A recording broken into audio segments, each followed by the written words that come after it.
I know a lot of people in this world, they stay in relationships where the partner cheats on them constantly. That is not of God. This the thing.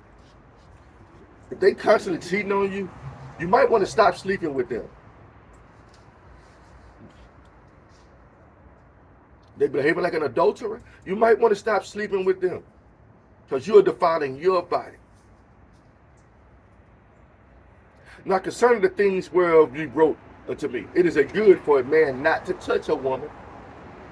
Nevertheless, to avoid fornication, let every man have his own wife, and let every woman have her own husband. You want to see how to fix fornication and not? It's either you don't have sex or you get married. And when you get married, you stick to one person.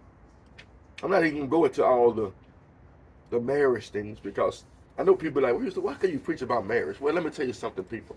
When somebody cheats on you, it does something to you. It makes you feel some type of way. You are one flesh, people, in a marriage. Well, I feel like my auntie right there kept my hand. But you are one flesh when it comes to marriage. And this world, man, doesn't even care about that. Will Smith and Jada Pinkett Smith, she just broadcasting it like it's just normal. Now you got the girls thinking it's okay to fornicate. And the thing is, the person she slept with was somebody he let in his house. How do you bind a strong man? You got to be careful who you let in. You can't be extra friendly. You can't be effeminate. Oh, Lord have mercy. All feminine acting. But be manly. Woo! Infinite. Effeminate, boy. I like that.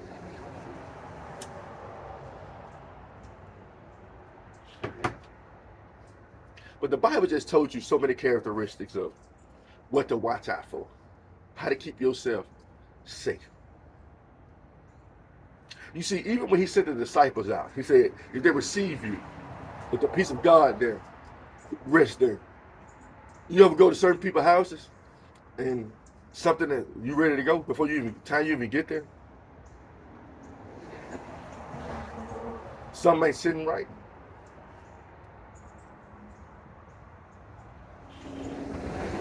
As a follower of Christ, one thing you want more than anything.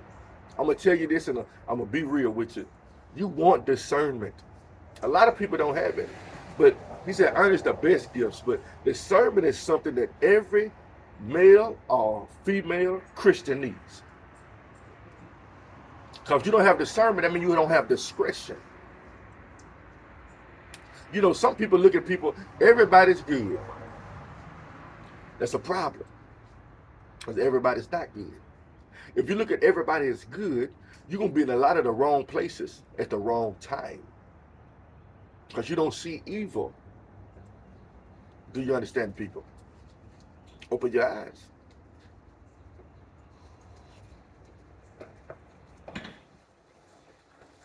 That's foolish to think like that. You should have discernment. Pray for it. You want it. You need it. What's going on, cuz? Hey, how you doing? Pretty good, pretty good. But you need it, people. A lot of people don't get it. And the thing is, the ones that do have it assist others who don't have it. Now that's where hard-headedness and stuff come into play. Because people don't like to be told what to do. If God gives you discernment, right? If he give it to you, utilize it for others. And a lot of people don't like that. Oh, you think you know everything. No, I don't. I'm trying to help you. Because God gave me this gift. He gave me this judgmental knowledge, this righteous judgment that he's given me. And I'm trying to use it for you. I'm going to tell y'all a true story. A few years ago, my wife had a friend. And she was married. And she stayed in Mississippi. I ain't going to say no names or nothing like that. But she was coming. She was complaining about her husband went to a church. She said the church was bad. The church was saying they all perfect and stuff like that. Okay, that's cool. Every church don't teach correctly. But her thing was open and come back to Alabama and live an unholy, unrooted life as a wife. I'm finna come down here and party and drink and ride around drunken, hanging with different people. And then come find out she cheated on her husband. And I tell my wife, I like, that's adultery. I like, she's a harlot, simple as that. So I was like, it's not right. Well, her husband, well, it's not about what her husband is. What is she doing? Two wrongs don't make a right. So in order to be rebellious, she started doing things she ought not to do. Next thing you know, all kind of hair starts. She getting robbed. People going to her purses. People driving her car off. All kind of things. Long story short, she came to my house one day. My wife was there. They was outside drinking, having a few drinks. My wife was like, tell her what you told me. I said, you're an adulterer. To her face. It is what it is. When you cheat on your husband, that's exactly what you are. What am I supposed to do? It's okay. No, it's not okay for you to do that. My wife told you you would lose your husband if you keep doing what you're doing. Well, fast forward. She was divorced. Lost her husband. Trying to live for the world. You know, and the thing is, I warned my wife in regards to this same thing. I'm going to leave that at that. People love to try to hang with certain people. When you married, and you're trying to keep yourself delivered from temptation and delivered from evil, you might want to watch the company you keep. Because some people are not, all they have to do is they work for the devil. Steal, lie, kill, destroy, covet, do all the things that the children of the devil do. And they try to bring you out to do the same thing. God is not telling you to hate them, love them. But people gotta learn to love from a distance. You know, you can do so much in that house of yours, praying for people. Some people you're gonna see get pulled from the flame through your prayers. That I mean, after you pray, God, you know, I've been praying for you. Don't let your left hand know what your right hand do it. Do it in secret, and your Father will reward you openly. When you see them pull from the fire, you're going to see that the Lord answered your prayer. Because some of them are going to be pulled out the fire. I was reading in Luke a little bit. Pray that He send forth laborers in the harvest. A lot of y'all are laborers, but a lot of y'all are laboring wrong. Jesus sat with sinners. You hear it all the time. Jesus sat with sinners. All right, then. Let me put it this way, people. I'm going to give you a harsh example. I'm a Christian, male. And every time you see me, I'm at a homosexual gatherings. All the time. All the time. That's who I hang with. But I'm a Christian. What are you going to think? I know people, it's not about what people think. Come on, man. Read between the lines. If somebody's hanging around people like this, they are indulging. Birds of a feather flock together. People love to tell you, you know, over there they do nothing but ice, meth, and fentanyl, and heroin. That's all they do over there. And then every time you turn around, guess what they at? Over there. Why are you over there? If that's all they do, but you run over there. Come on now, I'm trying to tell you something. Don't be a fool. The pot calling the kettle black. That's all they do, man. Every time I come over there, they doing the same thing. You there?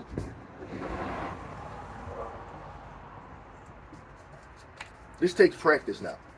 It takes learning. This year, God put me in a spot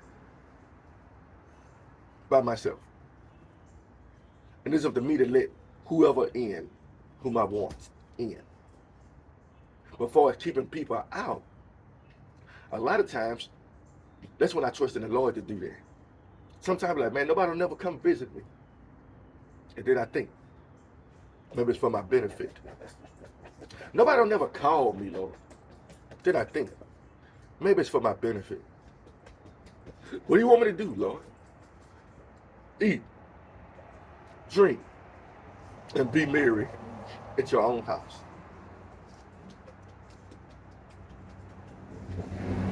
Is that such a hard thing to do?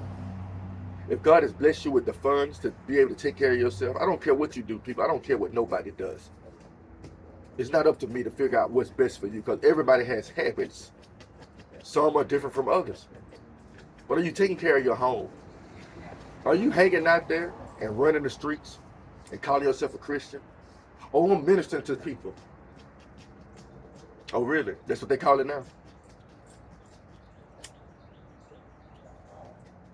Don't be foolish. You know, I will argue with my wife about this all the time. All the time. You want to hang over here? You want to go over here and chill with them? Not really. Not really. Oh, you think you're better? Nah, been there, done that. Been there, done that. No, I don't want to hang. I don't even really like hanging with other married couples. Even though they seem like the right thing. At one point in time, that's how I thought. Like, if you're married, hang around with the married people. Just because people are married don't mean they're right. Discernment, people. Discernment. You know how many houses I've seen disrupted by somebody that you know, somebody that you saw in your house, somebody that you let in your house.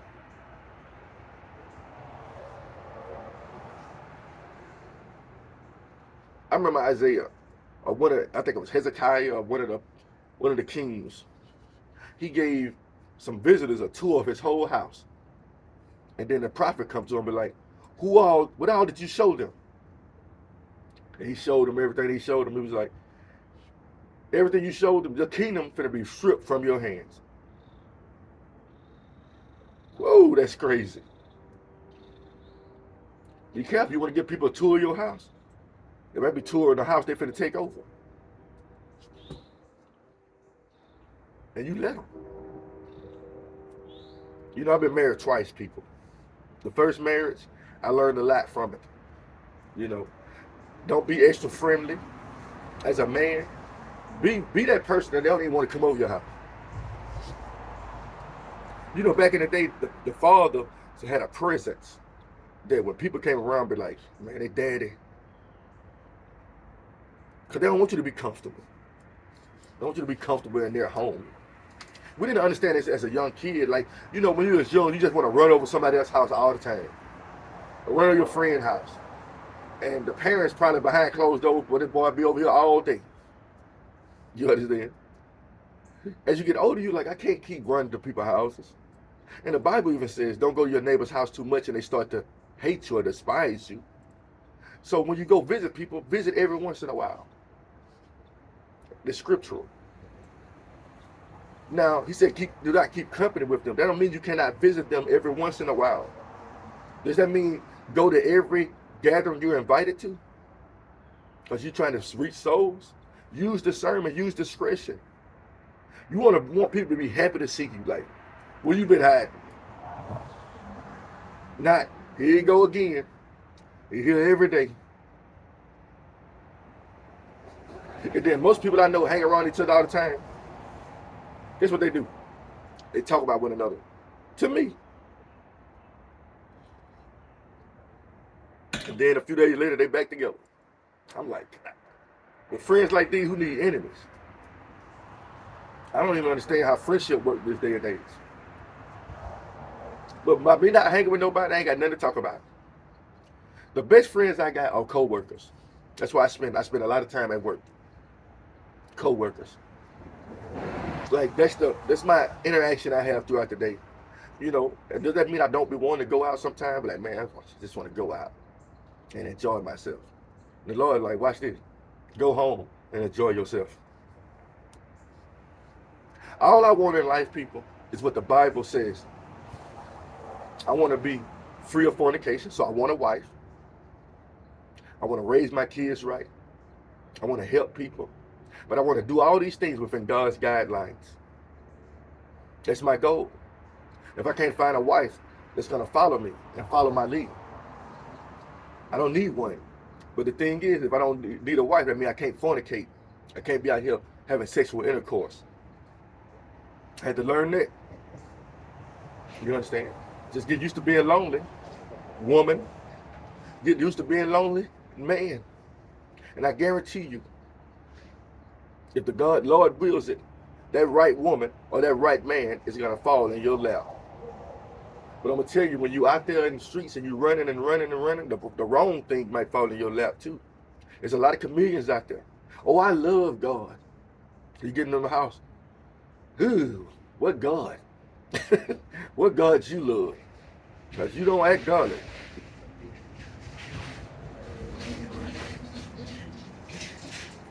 You know, I always tell people this, it's a saying about me. I got a lot of love to give. And I feel like I've been giving a lot of love to the wrong people. And not necessarily like that, because I believe all the love I've given to people is a benefit. But I got so much love to give to a woman. The right one. She's going to be the happiest woman known to woman. And when God gives her to me, she's going to be happy. And I'm going to be happy. I'm 41 years old. I still want another child. I do. So far, it ain't happening. But it's okay. I'm not just trying to sleep with somebody to get a baby. Been there, done that. I got 2 kids. Glory be to God. That out of all my fornicating events, I only had 2. By one person. Glory be to God.